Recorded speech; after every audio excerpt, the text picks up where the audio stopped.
Salut, ici c'est Pascal et bienvenue sur le podcast Couple Heureux, le podcast conçu pour apprendre à aimer, quel que soit ce que l'on traverse. En fait, aujourd'hui, on va se concentrer sur ce que tu peux faire quand tu es en pleine crise de couple. Comment gérer la tempête d'émotions qui frappe tout le monde dans une crise conjugale, parce que tu imagines que on est tous confrontés à ce risque de la crise conjugale, pour ne pas dire qu'on est tous passés par une crise conjugale. Donc je voudrais déjà planter le décor en se disant, allons-y tranquille. Beaucoup de couples passent par des crises conjugales. Et en ce sens, je voudrais pas que tu aies l'impression d'être un cas isolé, mais que tu comprennes qu'il est rare que les couples que tu rencontres, même des couples amis ou plus ou moins proches, te partagent les crises dans lesquelles ils sont, la durée des crises dans lesquelles ils sont, et il est même plus courant de parler d'une crise par laquelle on est passé quand on en est déjà sorti. C'est la raison pour laquelle on peut avoir l'impression que ça va mieux dans les autres couples, mais c'est pas parce que ça va mieux dans les autres couples, c'est parce qu'on n'en a pas parlé, on n'en parle pas, on a tendance à être pudique dans ce domaine-là. Aujourd'hui, comment gérer la tempête d'émotions qui frappe tout le monde, donc qui frappe tous les couples, au moins à un moment donné, et qui les frappe parfois de manière vraiment durable par rapport à d'autres. Tout d'abord, parlons du fait qu'il est totalement normal d'avoir une réaction émotionnelle forte. Soyons honnêtes, c'est une réalité. C'était censé être celle qui t'accompagnerait toute ta vie et c'est en partie ça le problème. C'est que tu étais parti sur une dynamique où tu te disais ça va être génial. J'ai déjà expliqué que quand tu dis oui, quelque chose se passe. Il y a un changement en toi. Je parle souvent du potentiel de devenir un nous, mais tout le monde n'y arrive pas. Et en fait, c'est souvent ce qui se joue en plein conflit de couple. Et prenons un instant pour comprendre comment on en est arrivé là.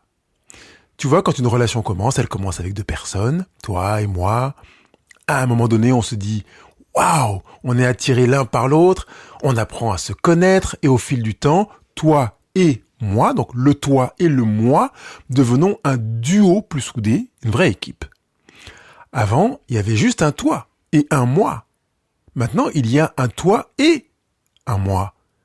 Et en avançant, en se rapprochant, on tombe amoureux. C'est cette phase un peu spéciale, cette chimie intense qui nous pousse à vouloir toujours plus découvrir l'autre, à ressentir de plus en plus cette connexion. Et puis un jour, on se dit, allez, on y va, on avance. On s'installe ensemble, ou on se marie, ou on se paxe, quelle que soit la formule, on choisit de s'installer pour vivre ensemble. En fait, peu importe comment ça se passe, on arrive à ce moment où on vit ce que je considère comme une cérémonie relativement courte, que ce soit une cérémonie officielle, religieuse, que ce soit une cérémonie à la mairie ou une cérémonie, on va dire, improvisée dans laquelle on se dit « Allez, on se met ensemble, on est d'accord, puis on fait la fête, on est content ». Moi, c'était il y a des décennies, plusieurs années. Je me rappelle que on est rentré ensemble dans cette démarche de la vie commune, il y avait juste nous deux, un toi et un moi. Et quand on en est sorti, on était nous, un couple uni. Le maire a été clair. En l'espace de 30 minutes, 40 minutes, on est passé de un toi et un moi à un nous, entouré de nos proches. On avait fait nos vœux, on avait promis de rester ensemble, de s'engager, peu importe les circonstances, les bons jours, les mauvais jours, la maladie, la santé, la richesse, la pauvreté, et tutti quanti, tout ce qui se trouve entre les deux. On s'est promis de se protéger du reste du monde, de se choisir l'un l'autre, envers et contre tout. Et dans ce processus, il y a un potentiel de transformation alchimique de toi et moi, un peu, pour devenir un nous. En même temps, même si on n'a pas fait cette démarche auprès du maire, quand on se met ensemble et qu'on choisit de faire vie commune, de devenir conjoint, de se joindre l'un à l'autre, même s'il n'y a pas le document officiel sur lequel on s'engage, on se promet, ou on a les yeux qui brillent, etc., indéniablement, il y a une forme de contrat qu'on appelle moral. La preuve en est, c'est que si après 15 jours d'installation de vie commune, mon partenaire a un rapport avec quelqu'un d'autre et qu'on n'a pas pris le temps d'expliciter si on était un couple exclusif ou inclusif, je risque de péter un câble, en dire mais qu'est-ce qui t'arrive ? Ça signifie qu'on est vraiment dans un contrat moral. Ou bien qu'il rentre à la maison avec un ou une collègue et qu'il dit qu'on va dormir à 3 dans le lit, on va faire quelque chose d'ensemble. Mais je lui dis mais c'est quoi, mais qu'est-ce qui t'arrive ? Je comprends pas. ça sous-entend qu'il y a un contrat moral. Donc, même si on n'est pas allé devant le maire, même si on n'est pas allé devant le curé ou le prêtre, le pasteur, tout ce qu'on veut, il y a un contrat. C'est un contrat qui promet, qui projette vers un potentiel. Pas une certitude, mais un potentiel. Une possibilité énorme de quelque chose qui va naître dans le ici et maintenant et qui se projette vers un avenir qu'on va dérouler ensemble. Et en réalité, le processus de devenir un nous prend du temps, même après avoir dit oui. Maintenant, on se dit, ok, nous, on s'est promis d'être ensemble pour toujours, ou bien pour 47 ans, comme c'est le cas pour mon épouse et moi.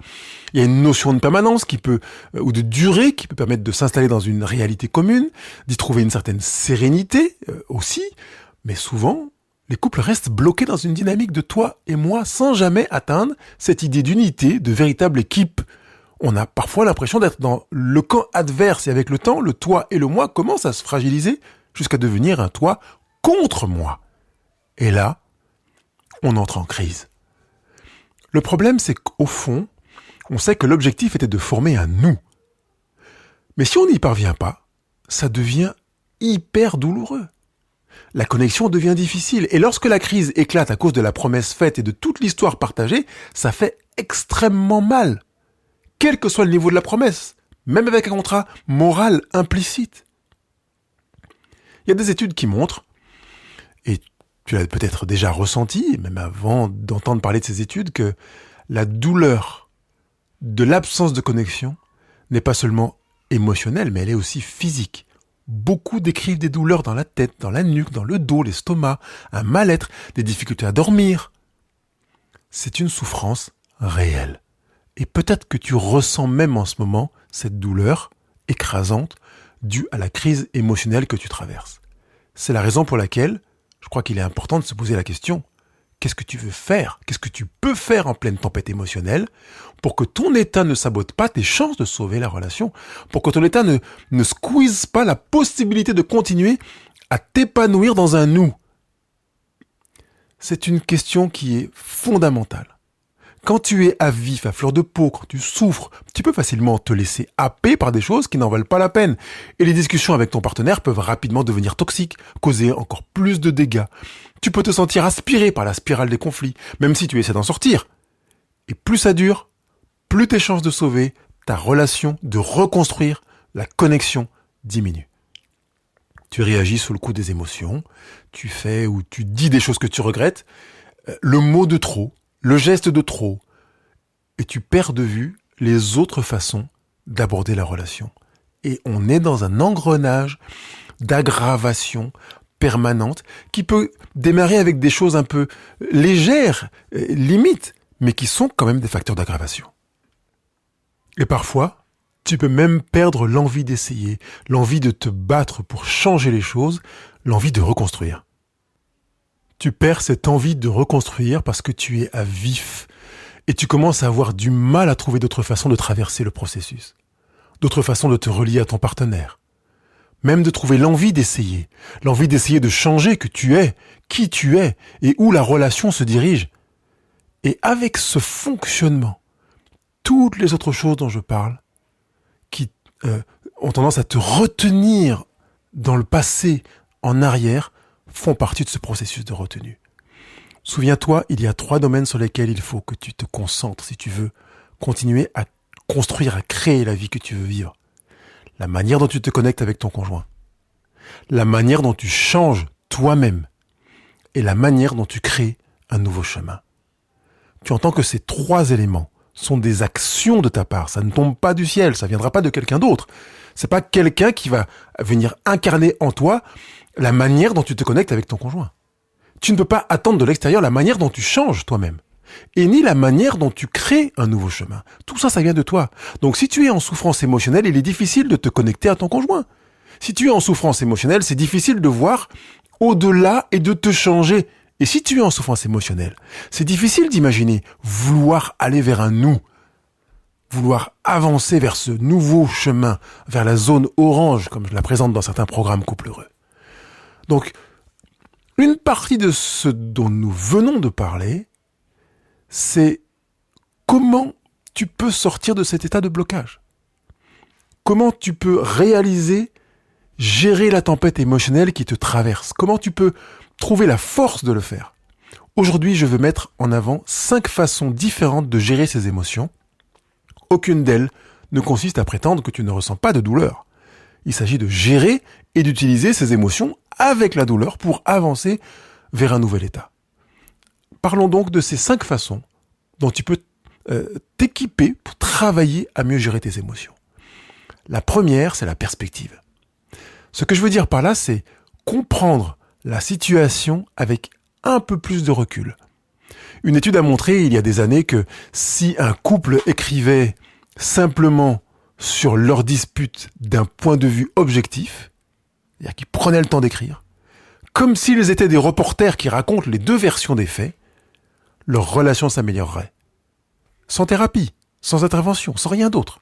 Juste le simple fait de décrire leur dispute de façon objective, en enlevant la charge émotionnelle, en enlevant son jeu et son impression d'être victime ou éventuellement bourreau.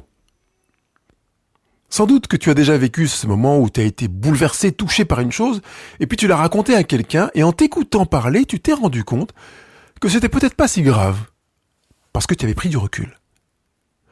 Je vais être parfaitement clair, je ne dis pas que ce qui se passe dans ta relation n'a aucune importance. Je parle du pouvoir de changer de perspective, on est bien clair. Prendre du recul et voir la situation sous un autre angle. Mettre d'autres caméras. Comprendre que ta situation actuelle ne te prédit pas forcément où tu finiras. Ça, c'est hyper important. Je comprends que ma situation actuelle, incluant les ressentis et les souffrances, ne prédit rien de ce qui débouchera du travail que je ferai dans cette prise de recul, notamment. Prenons un exemple. Si tu es en pleine crise, c'est facile de dire « c'est comme ça que ça va se passer ». Ça va mal finir, on va divorcer, on va se séparer, tout va s'écrouler. Au lieu de ça, essaye de prendre du recul. Et tu peux te dire « ok, voici où nous en sommes aujourd'hui, mais ce n'est pas forcément là où nous serons demain, ou la semaine prochaine, ou dans 6 mois ou 1 an. » Nous avons souvent du mal à prévoir comment nous nous sentirons à l'avenir. Et c'est ce qui se passe dans le processus. Peut-être que tu as demandé à ton partenaire s'il voit les choses différemment pour l'avenir, et il t'a répondu non. Et là, tu t'es senti anéanti, tu te sens tout seul ou toute seule en te disant voilà, pour lui, c'est bloqué, c'est mort. Mais en réalité, personne ne sait vraiment prédire ses émotions futures. Si on me demande comment je vais me sentir mardi prochain, ou jeudi prochain, ou même demain soir, je n'en ai aucune idée. Donc, si je donne une réponse, elle est surtout basée sur ce que je ressens en ce moment. Si tu prends cette réponse comme une vérité absolue, ça peut ne rien avoir à faire avec la réalité future. C'est ça, changer de perspective. Si aujourd'hui ton conjoint ne veut pas travailler sur la relation, cela ne signifie pas qu'il ne le voudra pas plus tard. Ce que tu vis maintenant n'est pas une prédiction de l'avenir. Et de la même manière, si toi, au fond de toi, tu sens que t'as pas envie de te reconnecter à ton partenaire, t'as pas envie de rester couple, de faire nous, ça ne prédit rien sur l'avenir. Parce que tu ne sais pas ce que tu vas ressentir demain, tout à l'heure, ou dans 6 mois.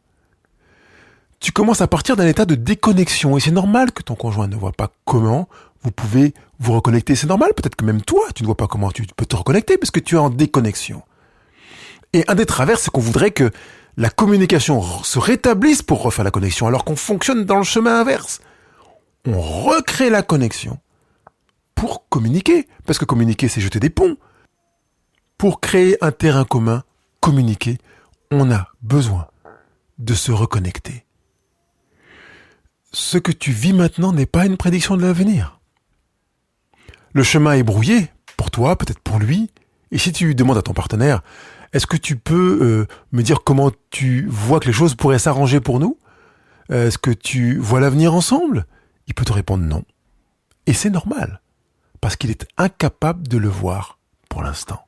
Comme toi, tu es sans aucun doute également incapable de le voir pour l'instant. Depuis le début de ce podcast, je suis en train de te dire que c'est normal. Ne te dis pas qu'il y a un problème, parce que je ne le vois pas ensemble.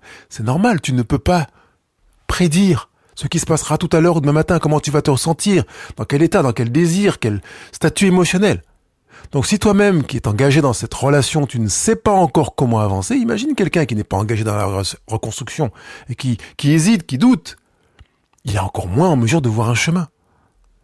Donc, à chaque fois que tu te surprends à vouloir prédire l'avenir, rappelle-toi que personne ne sait.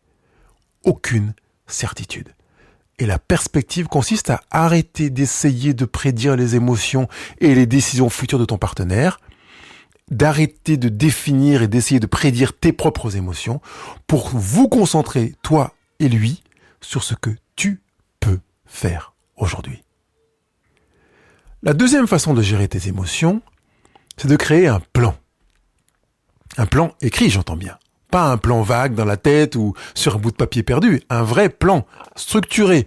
C'est un exercice que je commence toujours à faire avec les personnes que j'accompagne. Je leur demande d'écrire leur plan. Et ce plan doit inclure plusieurs éléments. 1. Les raisons. Pourquoi tu veux reconstruire, travailler à la relation. Écris 10 à 15 raisons. Ensuite, tu peux faire le tri, je dirais, de ce que tu as écrit. Lesquels sont basés sur la peur. Quand tu regardes tes notes, je vais prendre quelques exemples. Je vais perdre mon foyer, donc je veux travailler à reconstruire mon couple. Ou bien je vais perdre financièrement, je vais y perdre. Ou peut-être je vais perdre l'accès aux enfants. Tout ça, ce sont des peurs. Elles peuvent être valables, mais elles ne doivent pas être la seule raison qui te motive. Jamais. Prendre des décisions importantes fondées sur la peur nous conduit à prendre de mauvaises décisions. Regarde ensuite les raisons plus aspirantes. Dans les raisons, il peut y avoir « je veux honorer mon engagement »,« je veux apprendre à résoudre les conflits différemment »,« je veux offrir un modèle positif à mes enfants »,« je veux grandir personnellement parce que je suis persuadé qu'effectivement j'ai besoin d'apprendre à aimer ». Garde ces raisons-là. Là, on est sur des raisons aspirantes, qui aspirent vers le haut. Ce sont celles qui vont te porter. Deuxième chose que tu vas regarder dans le plan, les actions concrètes. Comment tu vas te connecter à ton partenaire? Quels outils tu vas utiliser? Est-ce que tu vas écrire une lettre d'excuse ou lui demander pardon? Est-ce que tu vas utiliser des messages à sens unique ou d'autres méthodes pour créer du lien? Note tout ça. Troisième chose que tu vas inclure dans ton plan, c'est ton propre changement. Ce n'est pas l'idée que tu vas te réparer car tu n'es pas cassé, mais tu vas évoluer. Quel comportement ou habitude veux-tu améliorer? Que t'a déjà dit ton partenaire ou tes amis sur ce qui pourrait être différent chez toi?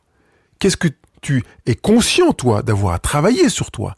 Ta sensibilité, ta susceptibilité, tes blessures d'enfance. Quoi? Qu'est-ce que tu as à travailler dans ton propre changement? Quatrième étape du plan, c'est de créer un nouveau chemin.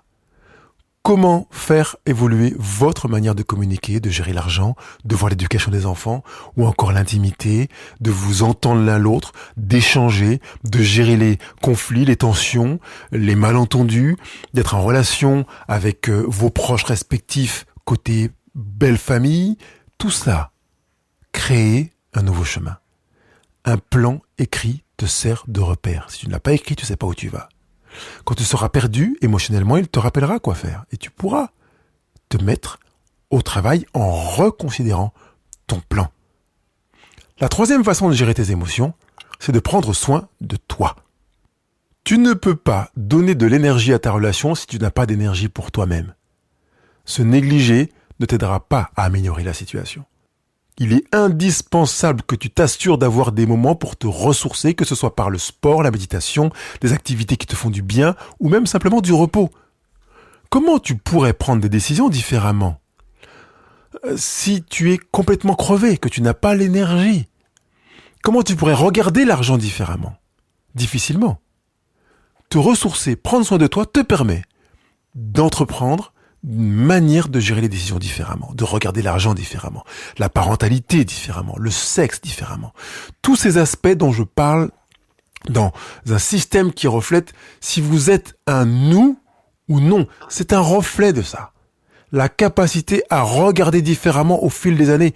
Il est possible que vous soyez ensemble depuis 3, 5, 7 ans et que tu te rends compte qu'en fait, vous êtes bloqué dans une histoire passée. Vous avez oublié l'importance de se recréer et, qui plus est, de prendre soin de soi pour envisager la capacité à s'adapter. Ça veut dire à travailler sur des décisions différentes, une nouvelle manière de, une nouvelle sensibilité pour. C'est ça qui crée ton plan. Et quand je dis créer, je veux dire qu'il est écrit noir sur blanc. Je veux dire que il n'existe pas, tu vas pas trouver un plan ailleurs. L'idée, c'est que vous le travaillez tous les deux. L'avantage d'un plan écrit, c'est qu'il te donne un cadre. Quand tu te sens perdu, ce qui alimente souvent tes émotions, tu as un repère vers lequel tu peux revenir. Une des choses qui se passe lors de moments émotionnels, c'est que on ne sait plus quoi faire ensuite. Le plan te dit quoi faire. C'est toi qui l'as écrit. Il te donne un cadre. Il te rappelle les actions à entreprendre et surtout les raisons pour lesquelles tu le fais.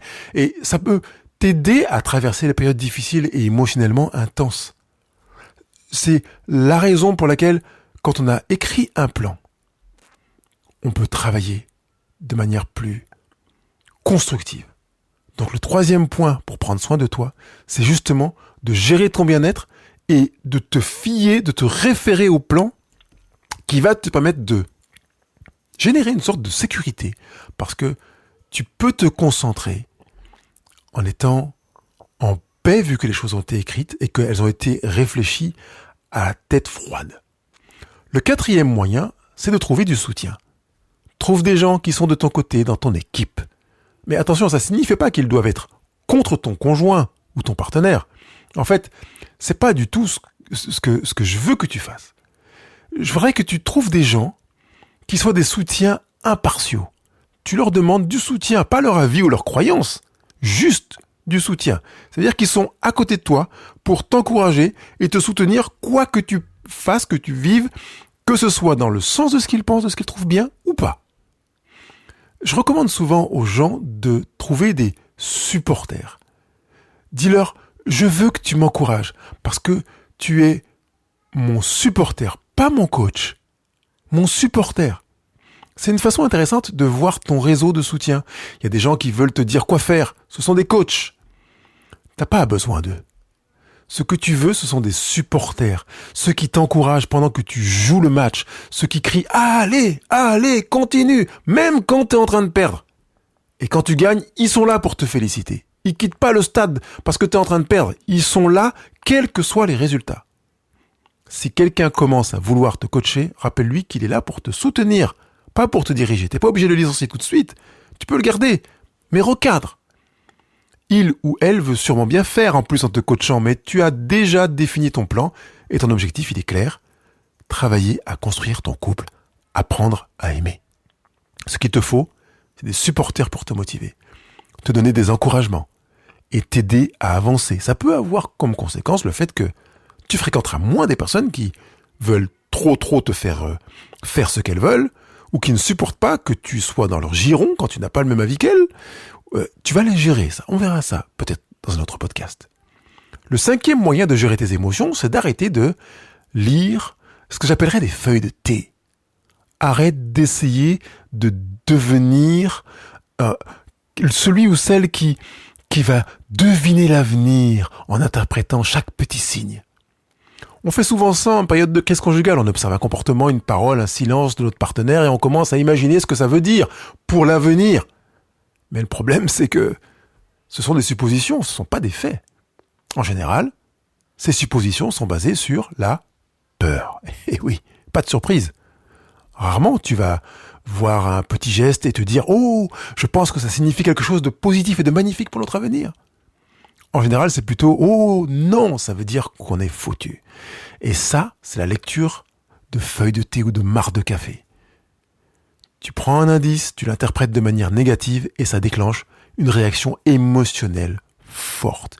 Tu te flingues tout seul. Alors si tu vois que ton partenaire fait ou ne fait pas quelque chose, dit ou ne dit pas quelque chose, et que tu commences à en tirer des conclusions sur l'avenir de votre relation, stop! Appuie sur la pédale de frein. Ne te mets pas à lire dans le marc de café.